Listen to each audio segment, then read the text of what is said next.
વાટ જોઈને બેઠા. થોડી વાર થઈને ત્યાં એક ગાડાવાળા ભાઈ નીકળ્યા. ગોળનું ગાડું ફેરતું. એનું ગોળનું. તો બકરી બેનને કે બકરી બકરી આભી ખસ. તો ગોળવાળા બકરી કહે છે બકરી કોને કહે છો? બકરી તારી માં ને બકરી તારી બેન. બકરી બેન નથી કહેવાતું. તો એ કે આઘા ખસી જાવ. બકરી બેન આઘા ખસો. તો કે ગોળ તો મને થોડોક ગોળ આય ને તો હું આઘી ખસું. તો ગોળવાળા ભાઈએ થોડોક ગોળ આપ્યો. બકરી બેન તો ગોળની થેલી ભરીને ઘરે મૂકી આવ્યા. પાછા રોડ પર બેસી ગયા માલગાડીની વાટ જોઈ. થોડી વાર થઈને ત્યાં શેરડીનું ગાડું નીકળ્યું. તો શેરડીવાળા ભાઈ કે બકરી બકરી બકરી આઘી ખસ. તો બકરી બેન કે તું મને થોડી શેરડી આપ ને તો હું આઘી ખસું.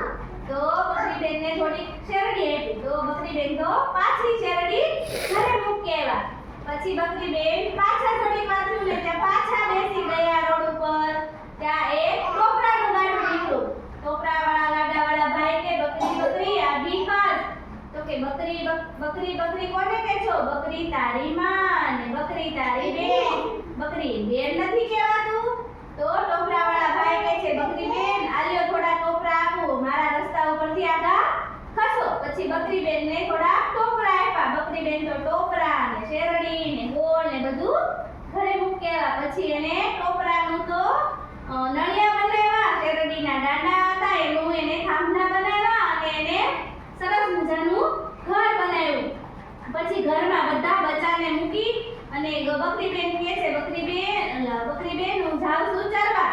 છોકરાઓને બધાય બચ્ચા નાના નાના હતા ને અંદર એને બેસાડીને બકરી બેન તો ચરવા ગયા. ને બકરી બેન એના બચ્ચાને કહેતા ગયા કે કોઈ પણ આવે તો દરવાજો ખોલવાનો નહીં.